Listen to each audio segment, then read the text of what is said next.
A cuarta edición do Coworking de Barro preséntase con 20 proxectos diferentes. Entre eles hai algúns centrados en novas tecnoloxías, moda, cosmética, igualdade, construción, gastronomía, marketing ou comunicación. Esta mañá a presidenta da Deputación de Pontevedra deulle a benvida a este grupo de emprendedores. Recibirán formación no Viveiro de Barro ata decembro. Emprender é un síntoma de valentía, de moita valentía, de creer nos propios soños, que moitas veces nos educan para que renunciemos aos soños, e a xente emprendedora non está disposta a renunciar aos seus soños, polo tanto, se fala de xente especial, non? 12 dos proxectos desta cuarta edición están liderados por mulleres, ademais, a meirande parte deles teñen un enfoque sostible.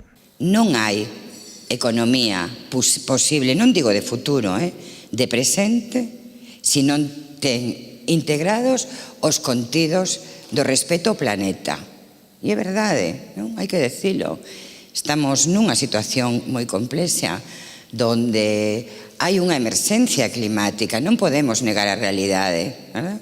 Para o alcalde de Barro, Coworking supón un revulsivo para a localidade. Abralde reivindica tamén un papel activo das administracións públicas no fomento do talento. Se algo teñen que facer as administracións públicas é botar unha man a todo aquel que ten interés en crear riqueza, en participar dentro da economía cos seus proxectos empresariais, pero dende logo a quen máis hai que botar unha man é a quen ten iniciativa e ideas como as vosas, de emprender, de unha ilusión, ganas de labrar o futuro dunha maneira diferente. O Coworking de Barro é un programa de emprendemento froito da colaboración entre a Deputación de Pontevedra e a Escola de Organización Industrial. O orzamento das súas 4 edicións ascende a 800.000 euros.